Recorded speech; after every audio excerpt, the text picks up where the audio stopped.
যখন মুখে স্বাদ থাকে না, কোনো কিছু খেতে ইচ্ছা করে না, তখনই বানিয়ে ফেলুন ঝটপট দুর্দান্ত মজাদার এই পটল ভর্তা রেসিপি। আপনি তো ভর্তা অনেক রকম করে খেয়েছেন। কখনো কি এভাবে খেয়েছেন? চিংড়ি শুটকি দিয়ে পটল ভর্তা রেসিপি? হ্যালো এভরিওয়ান, আসসালামু আলাইকুম রহমতুল্লাহ। মাই লাভ কুকিং চ্যানেলে আপনাদের সবাইকে স্বাগতম। আশা করি যে যেখান থেকে ভিডিওটা দেখছেন আল্লাহর অশেষ রহমতে সবাই ভালো আছেন। আজ আমি আপনাদের সাথে শেয়ার করেছি দুর্দান্ত মজাদার পটল ভর্তা রেসিপি। আর এই ভর্তায় আমি এমন একটি গোপন টিপস ব্যবহার করেছি, যার কারণে এই পটল ভর্তার স্বাদটা বেড়ে হয়েছে দ্বিগুণ। বিশ্বাস করুন, আপনি যদি একদিন এই পটল ভর্তার রেসিপিটি বাসায় তৈরি করেন, ছোট থেকে বড় একদম ১ প্লেট ভাত পেট ভরে খেতে পারবে অনায়াসে। একদিন খাওয়ালে তারা বারবার রিকোয়েস্ট করবে আপনাকে এই ভর্তাটা বানানোর জন্য। আপনি একদিন খাইলে দেখবেন এর স্বাদ আপনার মুখে লেগে থাকবে ১০ দিন। বিশ্বাস যদি না হয় একবার ট্রাই করে দেখুন। খাওয়ার পরে অবশ্যই আমাকে কমেন্ট করে জানাবেন কেমন হয়েছিল। তো চলুন কিভাবে আমি এই রেসিপিটি তৈরি করলাম। আমি অফ ক্যামেরায় পটলটাকে ছিলে ভালোভাবে ধুয়ে নিয়েছি। এরপর একটা চাকুর সাহায্যে কুচি করে নিচ্ছি। আপনারা চাইলে মাঝখানের বিচিটা ফেলে দিতে পারেন। আমি বিচিটা ফেলি নাই, যেহেতু আমি এটা শিলপাটায় বেটে নিব। আর যেহেতু ভেজে ভর্তা করব, তাই এটা ফেলি নাই। আপনারা চাইলে ব্লেন্ডারও করতে পারেন। তবে আমার কাছে মনে হয় শিলপাটায় বেটে ভর্তা করার মজাই আলাদা। তো এখন আমার সব পটলগুলো কুচি করা শেষ। এখন একটা প্লেটে আমি পটল কুচিগুলো তুলে নিচ্ছি। যারা ভিডিওটা দেখতে দেখতে এই পর্যন্ত চলে এসেছেন, একটি লাইক দিতে ভুলে গিয়েছেন, অবশ্যই একটি লাইক দিবেন। এখন ধুয়ে রাখা পেঁয়াজ, মরিচ, রসুন কুচি করে নিচ্ছি। এই ভর্তায় আমি কাঁচামরিচ ব্যবহার করেছি। আপনারা চাইলে শুকনো মরিচও ব্যবহার করতে পারেন। তবে আমার কাছে মনে হয়েছে কাঁচামরিচে এই ভর্তার স্বাদটা অসাধারণ লাগে। তাই আমি কাঁচামরিচ ব্যবহার করেছি। আর এই ভর্তায় পেঁয়াজ কুচিটা একটু বেশিই দিবেন। কারণ এই ভর্তায় পেঁয়াজ কুচি বেশি দিলে মজা লাগে। এখন আমি সবকিছু তুলে নিয়েছি। তারপর একটা চুলায় ফ্রাই প্যান বসিয়ে দিলাম। দিয়ে দিলাম পরিমাণ মতো সয়াবিন তেল। আজকের ভর্তাটা আমি সয়াবিন তেলে করেছি। আপনারা চাইলে সরিষার তেলেও করতে পারেন। এরপর আমি দিয়ে দিব ধুয়ে রাখা পটল কুচি।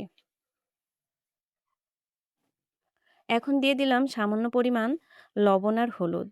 এবার একটি খুন্তির সাহায্যে আমি এটাকে নেড়েচেড়ে দিব, যাতে ভালোভাবে পটলের মধ্যে লবণ আর হলুদটা মিশে যায়। এই যে দেখুন, আমার হলুদ লবণ মিশে গিয়েছে। এখন আমি এটাকে একটু নাড়াচাড়া করব।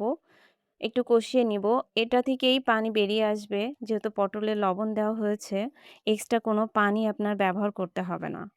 এটা থেকে যে পানি বের হবে সেটা দিয়ে সিদ্ধ হয়ে যাবে। এই যে দেখুন, আস্তে আস্তে আমার পানিটা বের হয়ে আসছে।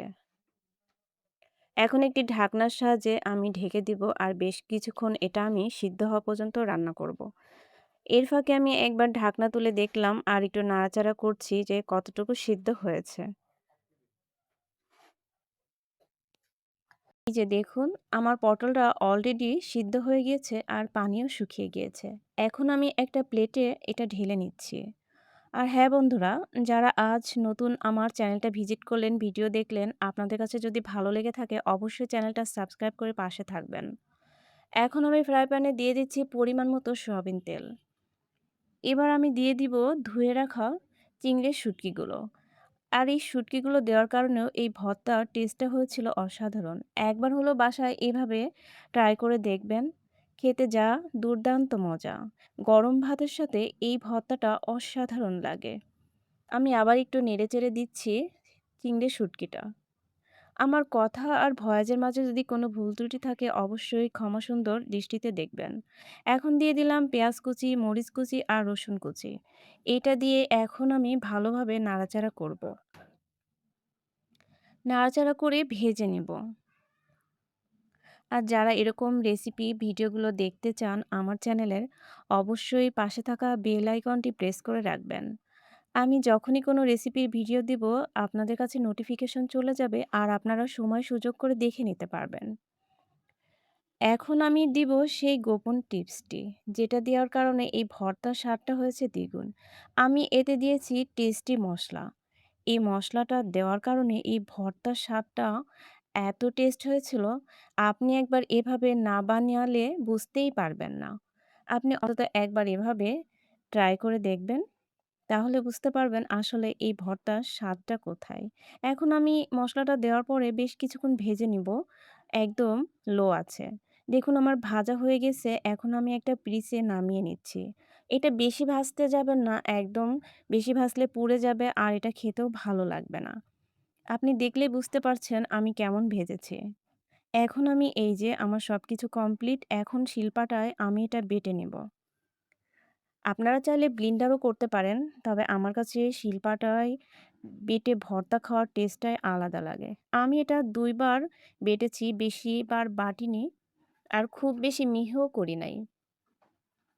তো বন্ধুরা, যারা আমার ভিডিওটা এতক্ষণ ধৈর্য সহকারে দেখলেন, আমার কথাগুলো শুনলেন, যদি আপনাদের কাছে ভালো লাগে অবশ্যই চ্যানেলটা সাবস্ক্রাইব করে পাশে থাকবেন। লাইক, কমেন্ট করবেন। শেয়ার করার মতো হলে অবশ্যই আপনার প্রিয়জনদের কাছে শেয়ার করবেন।